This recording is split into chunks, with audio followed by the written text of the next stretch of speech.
Ahoy, mateys, and welcome to This Week in Nickelodeon History. I'm your host, Captain Eric. Welcome aboard as we celebrate some Nickelodeon anniversaries that took place in between July 3rd to July 9th.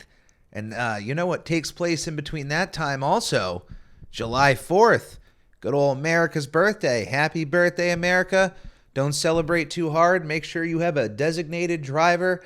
And let's celebrate some Nickelodeon anniversaries because we have a lot to get to today. By the way, we're starting out with a big one.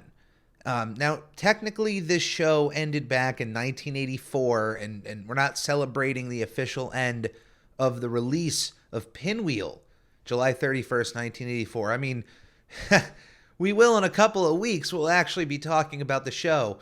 It was originally created by Vivian Horner, who, if that name sounds familiar, you will know that she is one of the leading minds behind Nickelodeon itself, because Pinwheel is the very first show to air on Nickelodeon.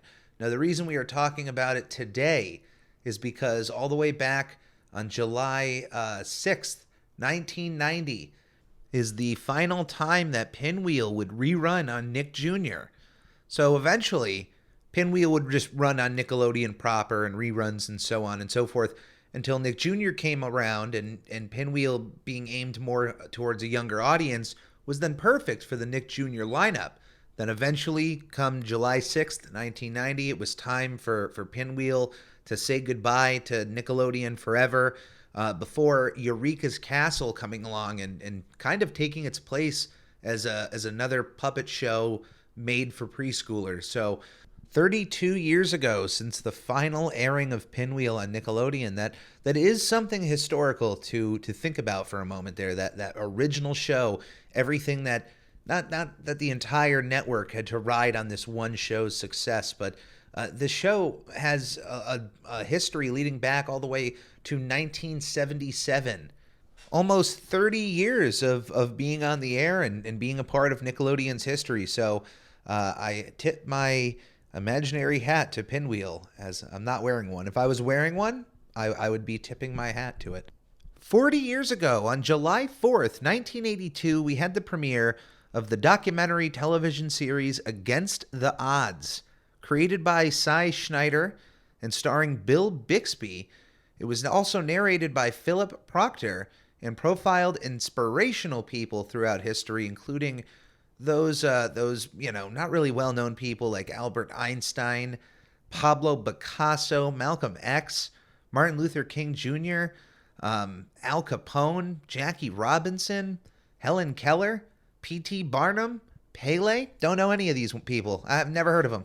Not one name on this list have I heard of. Franklin Roosevelt? I don't know. I might have to actually watch this series to learn about some of these names. And funny enough, there is actually another show that aired on the American Heroes channel called Against the Odds from 2014 to 2016. Lasted pretty much the same amount of time, 2 years, but they are completely unrelated shows. That show has everything to do with the U.S. military and the battlefield history. And this one is obviously aimed towards kids and lasted 2 years on the air, ending around July 4th, 1984. 32 years ago, on July 4th, 1990, Skate TV premiered on Nickelodeon. Starring Matthew Lillard, who, if that name doesn't sound familiar, it should for a lot. For a lot of you out there, Matthew Lillard should sound familiar, but you might know him better as one of his well-known characters as Shaggy from the Scooby-Doo franchise. He was the original live-action actor from the Scooby-Doo movie from 2001 and Scooby-Doo 2 Monsters Unleashed, before becoming the official voice of Shaggy for pretty much every animated property, I believe in the late 2000s, Early 2010s is when he took over officially. But every year they were releasing Scooby-Doo films. But all the way back in 1990, he was hosting a skateboarding television show on Nickelodeon. But it wasn't just hosted by Matthew Lillard, who at the time was actually going by the name Matthew Lynn, but it was also hosted by Skate Master Tate. The show ran for 13 seasons, was directed by Z-Boys and Dogtown legend Stacy Peralta, but featured skateboarding legends like Tony Hawk at a very young age, but also Natas Kappas, who I gotta say, if you have never looked up the skateboarding of Natas, Natas, then I implore you to go look it up. He is one of the greatest street skaters to ever exist, and truly did not need a vert ramp in the world to enjoy life on a skateboard. You could put anything in front of this man on a street, and he would find a way to jump off of it, spin on anything, skate, grind, and you name it. What was crazy to me is my introduction to Natas was through the Tony Hawk video game series. And then when I started going through his line of work in skateboarding, the history, I was just absolutely blown away by. So I unfortunately completely missed Skate TV in its original run and only watched one episode of the show when it aired on Nick Gas. That's running as an entire channel, which, by the way, if that's your first time hearing of Nick Gas and what is that, Nickelodeon had an entire channel devoted to all of their sports stuff, all of their live action game shows, and it was called Nick Gas Games and Sports. You know, you get the acronym there. So I watched one episode of Skate TV, not in full. It was like catching whatever late part of it, but that was it. And I enjoy skateboarding, so I enjoyed what I saw. If you can find any bit more of Skate TV, or at least any of the work of Natas Kappas, I implore you to look out for that. If you do have an interest in skateboarding and maybe where a lot of the big names started and a lot of where skateboarding evolved from its humble beginnings as a simple leisure activity to where you know of skateboarding today, I do recommend looking up any of the documentaries about Dogtown and the Z-Boys. There is a documentary called Dogtown and Z-Boys, directed by one of the Z-Boys himself, Stacy Peralta. But I also do recommend there is like an actual film of the events of what had happened called Lords of Dogtown. I can't recommend either of those projects enough. If you have any sort of like or appreciation of skateboarding, watch those. But also check out Skate TV if you can find episodes of it around. Also, 32 years ago, on July 4th, 1990, we had the premiere of Nickelodeon's Wild and Crazy Kids, originally presented by Annette Chavez. In its first run, the show would go on to run for 75 episodes before ending on December 1st, 1992. 20 years later, the show would be revived for a slight run on July 29th, 2002 to October 7th, 2002. Wild and Crazy Kids, probably my least favorite Nickelodeon game show-ish kind of show. The best way to explain it is it's like watching a school's field day. You know, if you've gone to an elementary school and you've celebrated field day, it usually takes place at the end of the school year, and it's just a day where the school staff have set up just a day's worth of events. You still come to school, but you're not doing any work from beginning to end. You're just having fun.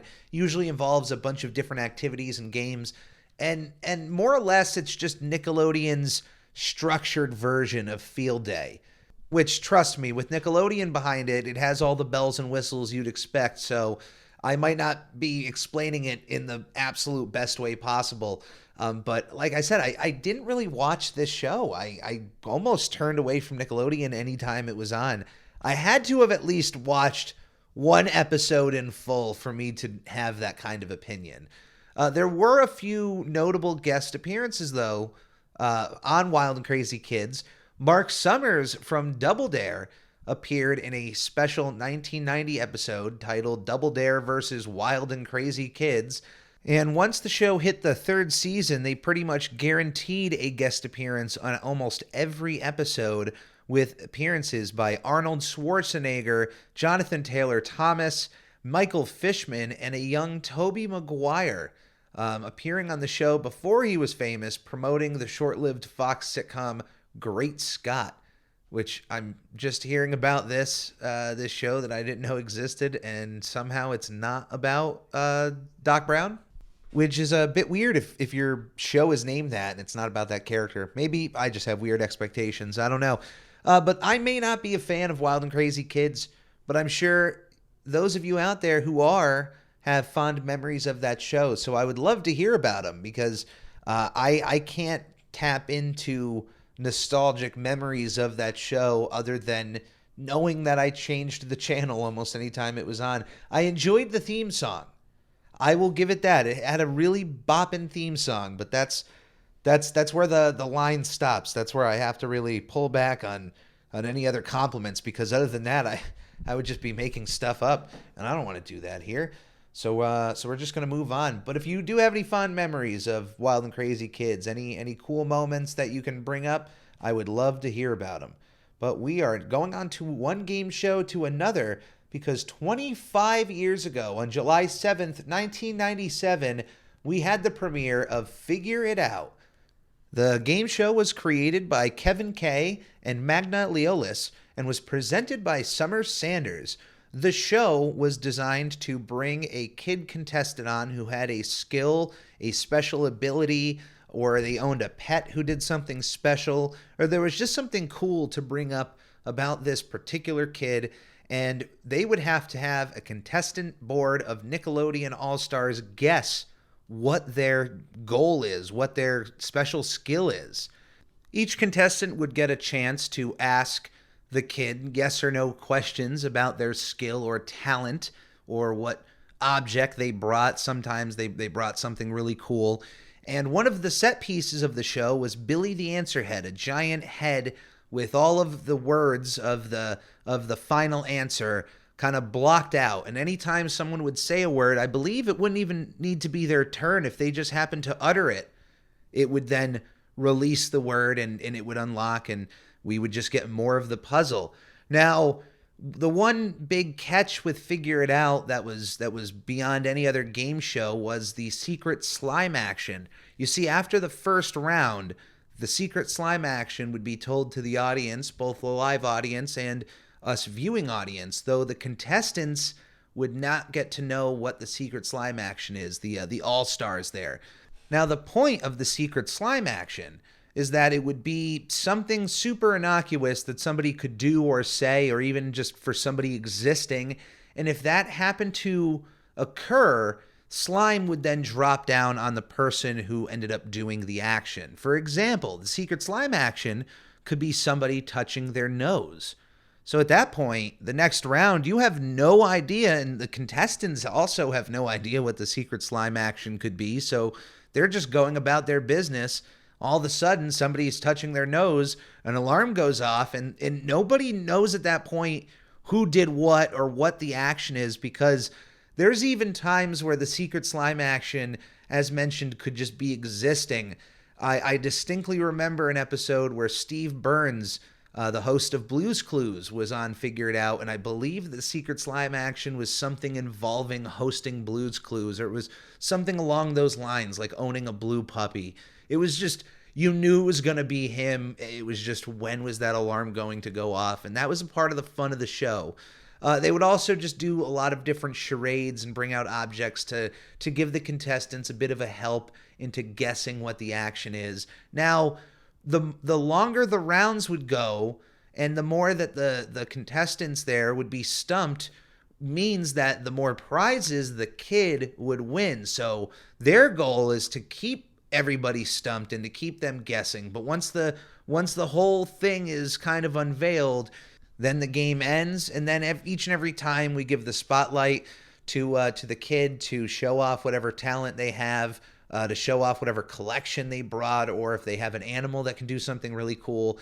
This is your time to shine at the end of every single episode. I really enjoy Figure It Out, and it certainly is a game show worth kind of looking back into and bringing up for a new age. It was revived back in 2012, and it only ran for another season or so, but I still think there is more to be found when it comes to figure it out. 21 years ago, on July 7th, 2001, the As Told by Ginger TV movie Summer at Camp Caprice premiered on Nickelodeon. Now, in the actual production order of As Told by Ginger, this is in fact 3 separate episodes, collectively known as Season of Caprice.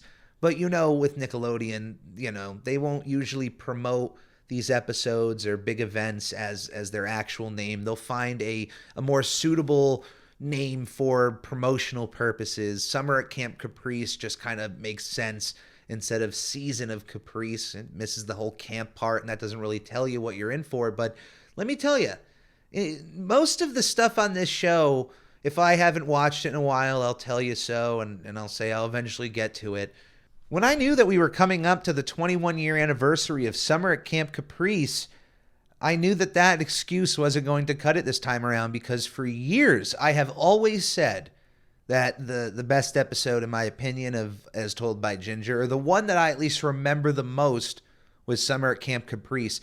If for some reason I was ever kidnapped and tortured, and the torturers had weapons to my head, and they were yelling at me, and they were like, "What is the best episode of As Told by Ginger?" I would say, "Sir, Summer at Camp Caprice." That would be my answer. Now, honestly, I gotta be real with you. I didn't remember much of the episode. I knew the whole Sasha thing. I knew that Ginger found a guy that she liked, because I know that guy showed up in a future episode as more of a scumbag, if I remember.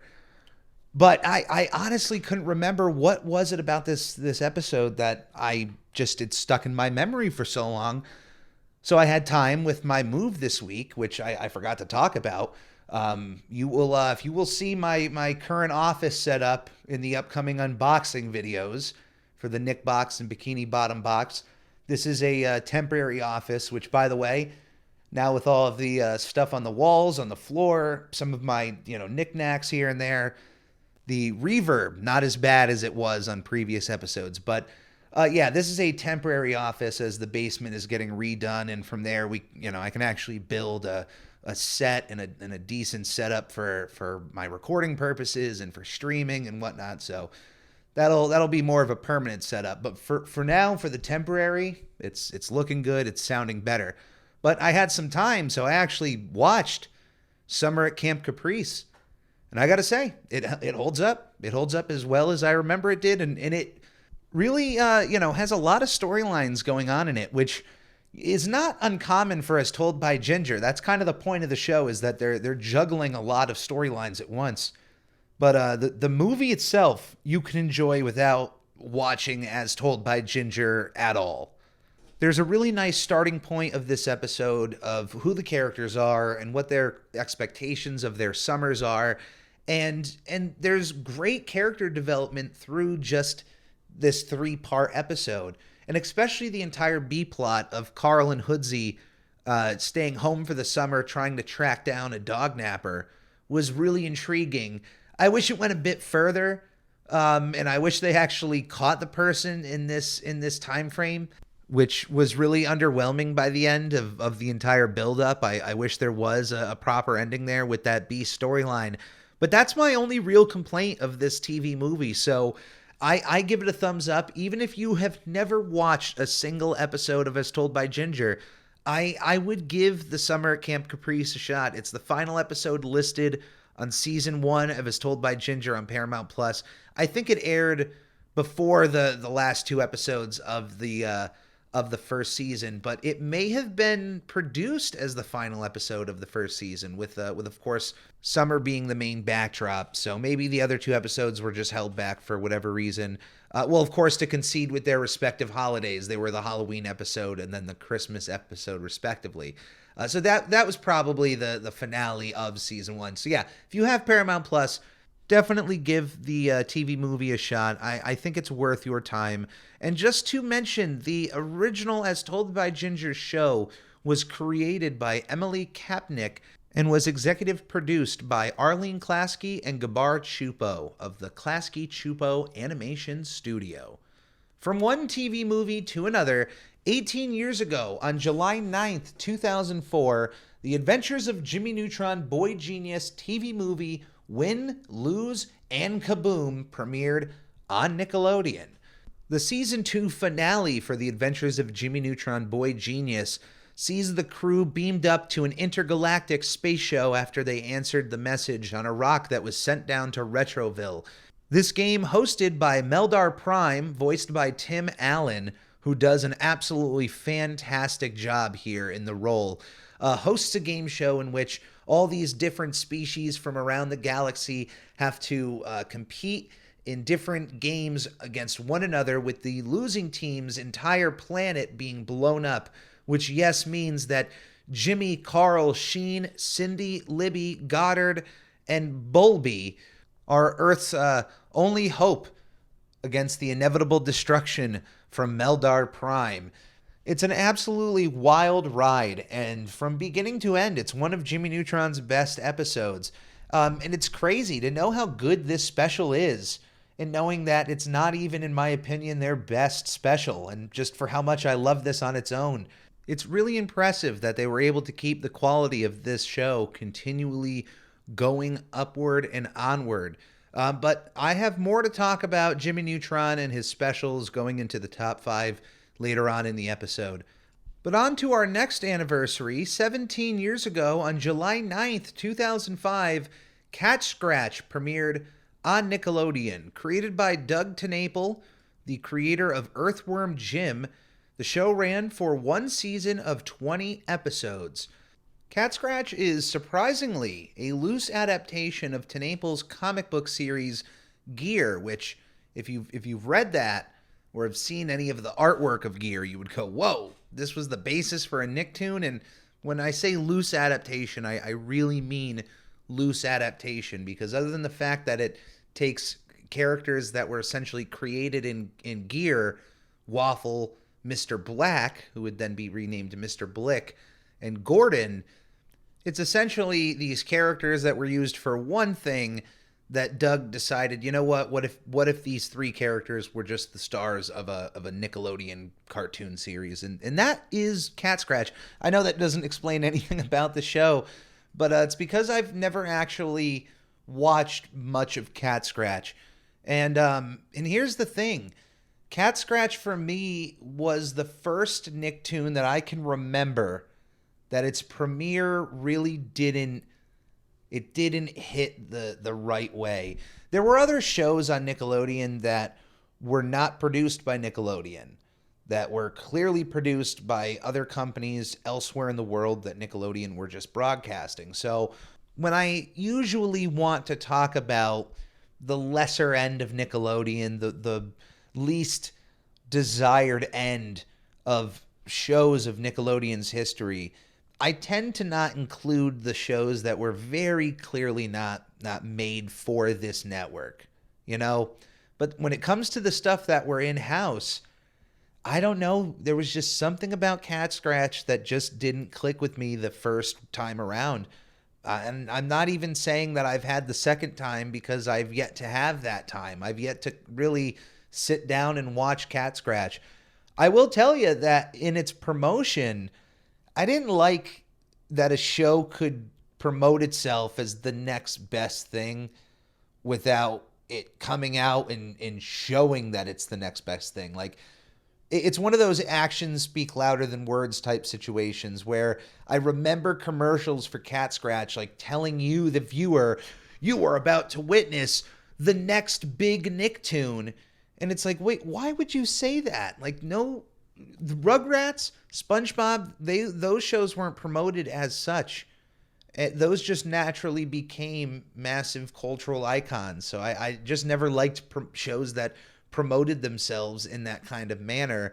So I don't know if that had anything to do with it at the time, of just me being like, oh yeah, I'm going to be stubborn. You're not going to be a the next best Nicktoon. I'm not going to watch you. I can't speak to my 14-year-old self, but I can tell you that I at least watched an episode or two of Catscratch, and it just didn't click with me. I have no rhyme or reason, and at some point in my life, I will properly dive into that show. Today or tomorrow is not going to be that time. But it is time to move on to our next Nickelodeon property to cover, because 11 years ago, on July 9th, 2011, we had the premiere of the TV movie, A Fairly Odd Movie, Grow Up, Timmy Turner. Now, longtime listeners, over the last few years or so, anytime we've come around this date, I've covered this movie, and I have been fairly positive when it comes to talking about this movie. I generally enjoy Grow Up, Timmy Turner. I'm not saying I love this movie or it's my preferred Fairly Odd movie. No, trust me.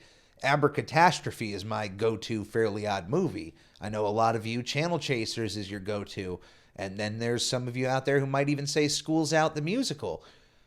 But this might not fall on that list for a lot of people out there. But let me just say something. When it comes to the idea of live-action Fairly Odd Parents, and I know that in 2022, with the sitcom out on Paramount Plus, this might be weird to say, but I do think that a live-action Fairly Odd Parents can work.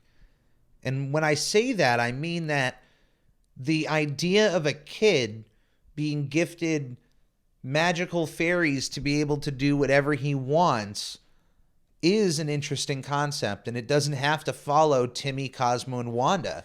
We can have a show where a kid randomly in the world just gets two other fairies or gets another, just a single fairy, and what does he do with that? That concept has never been explored at all. And I'm not here to give Nickelodeon ideas or anything, but I'm just saying, without being tied down to Timmy, Cosmo, and Wanda, that concept, there is room to figure that out in a live action setting. The rules, as far as that I'm concerned, going into that, would be that the fairies have to be animated. And as far as I'm concerned, both the movies and the television show have done a decent job in following that, whether or not they're CGI animated or they're CGI 2D animated, which I'm not the biggest fan of, because thinking about how well the animation looked 30 years ago on something like Who Framed Roger Rabbit, and knowing that, man, we can't even really achieve that same level anymore because nobody is willing to give the money for it, or there are those out there not willing to give the time, or they are willing to give the time, and then it just goes back to those not willing to pay for it. I digress. Either way, though, I am glad that we have never gotten a live-action Fairly Odd Parents where they have tried a person's head superimposed. Like, if you remember how the Great Gazoo looked like in the Flintstones' Viva Rock Vegas, Alan Cumming as a live-action Great Gazoo, go and watch that movie and tell me that wouldn't be like the mid-90s live-action Fairly Odd Parents style. Like, they would do that with the little bodies dangling down from the neck. And it doesn't work. I don't want to say it works. It looks okay for that movie, but you can tell that if they even tried that with Cosmo and Wanda, that's how it would look, and it just wouldn't look right. So I'm glad that they have always maintained that the fairies should just be animated characters. As far as this first movie is concerned, there are some just notable moments. I enjoyed Drake Bell as Timmy. I enjoy the story. Some of the character cameos are decent, but above and beyond, I am glad that they were able to get Darren Norris to be Dad, to be Mr. Turner, because he voices the character on the show as well as Cosmo. So not only did he get to play Cosmo in the movie, but he got to actually play the live-action version of Dad, who I don't know if he was just animated to generally look like the guy, but I mean, it's just pitch perfect casting. I couldn't be happier about that. It's that would be on like a top 10. What would you want to be in a live action Fairly Odd Parents movie? And I would say Darren Norris as Dad as number one, because I know it could be possible, and they did it. So I have to give them kudos for that. Other than that, I think, if you're going to do a live action Fairly Odd Parents movie, if that has to exist and this is the effort that's been given to us, I got to give a job well done. I can't really walk in and say I could do better. I would honestly suggest, instead of the CG fairies, for them to just be traditionally 2D animated and strive to reach the same level of Roger Rabbit, of 2D animated characters interworking with a live action world. But I know that's a tough order to ask for, but that would be my one thing I would walk in and say, can you change this? And other than that, my only other desire would maybe to just see more set pieces of the show done in live action. But that's pretty much it. If you have never seen a Fairly Odd movie, Grow Up Timmy Turner, I do recommend it. It is well worth at least one watch. The movie was directed by Savage Steve Holland, and it was written by Fairly Odd Parents creator Butch Hartman alongside Scott Fellows. 7 years ago, on July 6th, 2015, Talia in the Kitchen premiered on Nickelodeon. The telenovela was created by Katharina Lebudar and was directed by Clayton Bowen and Maria E. Pereira. It ran for one season of 40 episodes. 6 years ago, on July 5th, 2016, Crashleets premiered on Nickelodeon.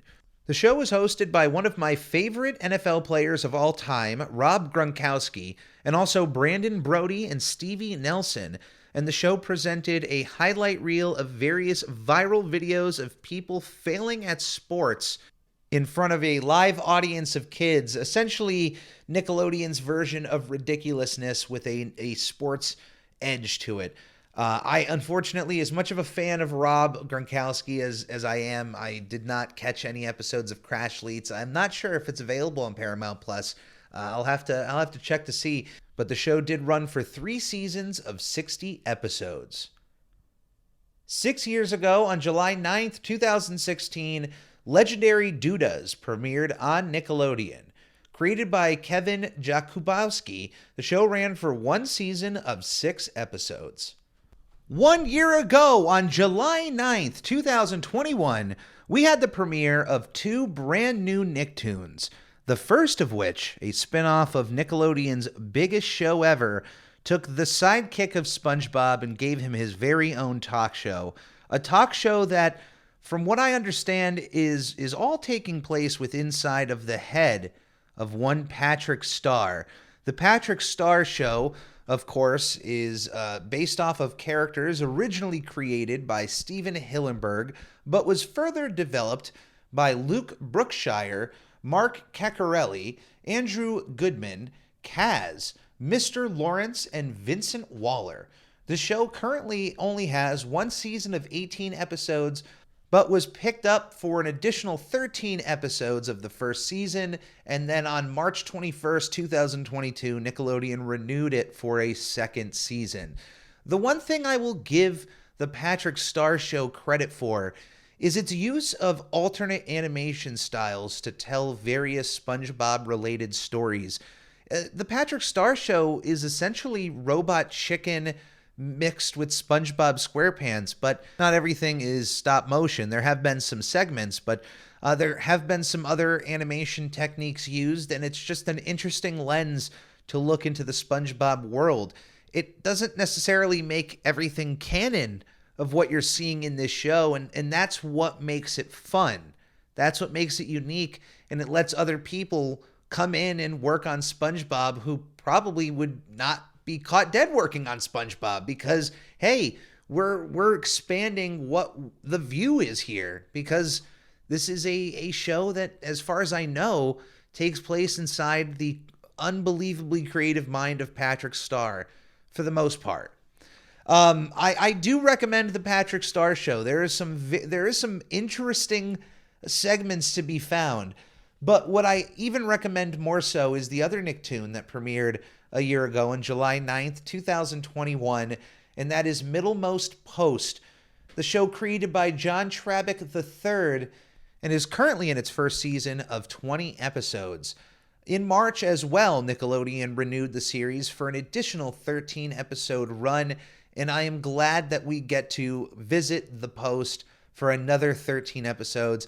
I've mentioned my love for Middlemost Post from the beginning, just off of the basis alone that it has to do with the Postal Service and just delivering mail. For my entire life, my mother has worked for the United States Postal Service, has done incredible things for the communities that she has worked a part of, and has countlessly inspired me to work harder in my own life. So that also stems to my appreciation to the United States Postal Service, and therefore anything that even attempts to bring a positive light to the delivering of mail and its importance, and I'm gonna just be grateful for that alone on that basis. But then when you actually watch Middlemost Post, you find an absolutely gorgeous, colorful, beautiful, vibrant, and wondrous world that just feels right at home with Nickelodeon, with characters that feel like they've been here for years. I can't just say that enough. Parker J. Cloud is a wonderful Nicktoon, and just getting John DiMaggio to come in and voicing Angus is a match made in heaven. I've loved every episode of Middlemost Post that I've watched, and just knowing that it's got a nice following coming behind it is great to see. If you haven't watched Middlemost Post, I can't recommend it enough. For me, it's one of my favorite 2D Nicktoons of the last decade or so. Even going beyond Nicktoons, as an adult, there have been very few 2D animated shows that have made me fall in love with them as much as I did the shows I watched as a child. One of those shows wasn't a Nicktoon, it was a regular show, and another show that I can say followed that has been Middlemost Post. So my salute to you, John. My salute to all of those working on Middlemost Post, and my salute to all of those who are working on the Patrick Star Show. Keep being weird, keep being chaotic, and just have fun with the SpongeBob brand. It's a wondrous sight to see.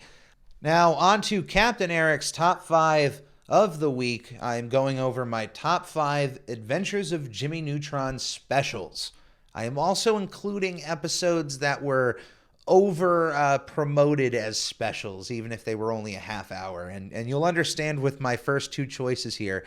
Number 5, The Eggpire Strikes Back, an inevitable first season episode that featured the Yokians returning from the Jimmy Neutron movie. I mean inevitable because after the end of that movie, we knew that King Goobot would return at some point. It was like the sword of Damocles hanging over that show. It was bound to happen. That character was going to elicit revenge on Retroville and on Jimmy and his entire friends and family. And it's one of those big hype moments for me as a kid. Just like, oh my God, it's happening. Those characters are returning, and I really love that special. It's not a full hour and a half long special, but it's a nice return of those characters. Number 4 is actually the premiere episode of Jimmy Neutron Boy Genius, When Pants Attack. Now, the movie was fantastic, and they didn't have to come out of the gate this strong with their first episode, but they did. And man, it is a real slam dunk of a first episode. They did not have to pull out all of the stops like this, but they did, and man, it just set the precedent for what you would expect on a weekly basis from the Adventures of Jimmy Neutron Boy Genius. I don't know what I expected coming from a TV show from a movie, but I definitely didn't expect one of this quality. There was a very smart choice done by doing the movie first, so then they'd be able to use that budget to create these models that they'd be able to then reuse for the TV show. It's brilliant. It's brilliant. And hey, we got that on a weekly basis now. Instead of getting this big old theatrical movie, we were getting that kind of Jimmy Neutron content week after week after week. And the first episode here, When Pants Attack, really had to put that mark down as to what you'd be expecting from the studio.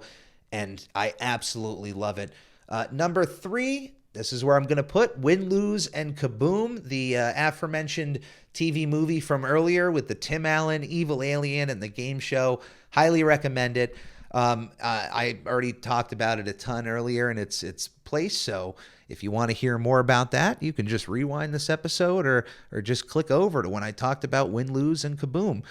Number 2, Jimmy Neutron Jet Fusion. As far as I know, it's their first TV movie, an entire lampooning of the spy genre and just bringing boy genius Jimmy Neutron into that world, a match made in heaven with all of his gadgets, getting to see Jimmy be a spy, getting to see Carl sing the entire way, and getting to, fall in love with this new character, Jet Fusion, which you think would be a joke character, but he then makes a glorious return in future episodes of the show. So it's a pretty big episode, and with it being such a big episode, what could possibly be number 1? Well, of course, that's the Jimmy Timmy Power Hour. Boom. Case closed. Number 1, baby. Yeah. I mean, who would have guessed anything else? And if you consider that a Fairly Odd Parents special, or if you don't want to consider those, then you can just bump Jet Fusion up and then put the Attack of the Twonkies there at the bottom. But yeah, the Jimmy Timmy Power Hour. You can't really ask for a better special than that from either of those shows. That's probably my favorite special. The only thing I would say is maybe a Fairly Odd Parents, as mentioned, maybe Abracatastrophe for me might sit higher for a Fairly Odd Parents adventure. But for Jimmy Neutron purposes, seeing Timmy in the Jimmy world and then seeing Jimmy have to work around the magical world of the fairies, it was a fun time, an unforgettable experience, and it's a core memory there. Core memory that will always stay. And that, ladies and gentlemen, is going to be This Week in Nickelodeon History. As always, my name is Captain Eric. I appreciate you listening. Thank you so much. Thank you for your time. And please consider listening to my other podcast, which drops every Wednesday. I'm Ready, a SpongePod Squarecast. Also consider subscribing to the Captain Eric YouTube channel, where you can also click that bell for notifications. But I implore you to follow me on Twitter at I'm Ready Podcast. It's one of my favorite platforms to be on. I love interacting with you guys. I love interacting in the Twitter world. Nothing but positivity from the Captain Eric Twitter account. You can also follow me on Instagram at SpongeBob Podcast. I'll also have some updates, some pictures of The Office, and any of the future updates moving forward. You can also purchase new and updated merch at the Redbubble link, either in the podcast description or in the link from any of my socials. Anything that comes in through my projects go directly back into my projects, and it is always appreciated. Please stay safe out there, be kind to one another, and come aboard again to another This Week in Nickelodeon History. On the Lord, hut, here, hut, Nick. On the Lord, hut, here, hut, Nick, Nick. On the Ricky Ticky Low, while living number 1 Nickelodeon.